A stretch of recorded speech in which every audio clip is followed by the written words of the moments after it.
Current issues that many of our direct care workers have with our company health insurance include unrealistic monthly premiums, large deductibles, and minimal benefits.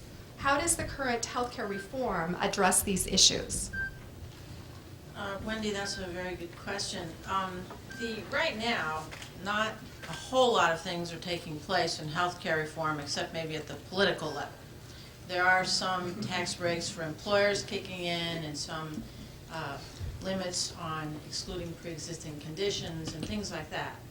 It's not really until 2014 that we hope that there will be better access to health care for a whole lot of people, many of whom will see help in paying their premiums. You've probably heard a little bit about health care exchanges.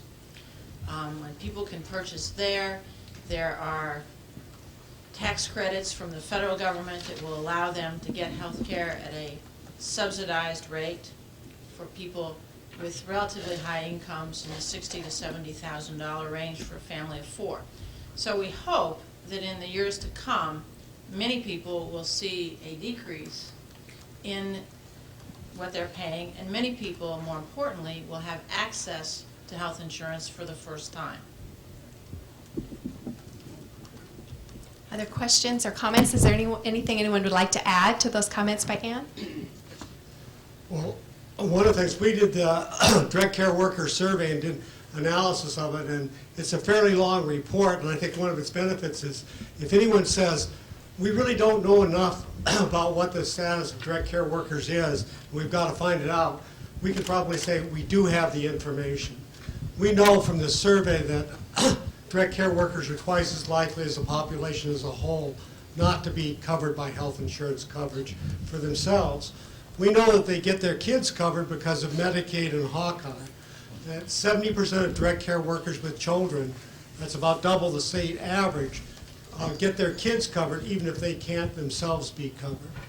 We know that a lot of direct care workers, when 2014 comes and Medicaid covers adults up to 133% of poverty, will qualify there in addition to qualifying for the health exchanges. So there's a lot of information that we know about direct care workers and who they are, and about half of all direct care workers earn at or below 200% of poverty level right now in their households. They're working full-time, so we know that they also are ones who benefit from the earned income tax credit and any expansions to that. So I just wanted to make that point. I think the addition on the Health Care Reform Act, which takes a lot of the provisions take effect in 2014 for among the lowest paid direct care workers who have large families who are earning at or below 133% of poverty. It will mean that Medicaid will be, they'd be eligible for Medicaid, which will essentially be coverage that's almost free. It may be a little bit different than our current Medicaid program. Thank you, Ann and Charles.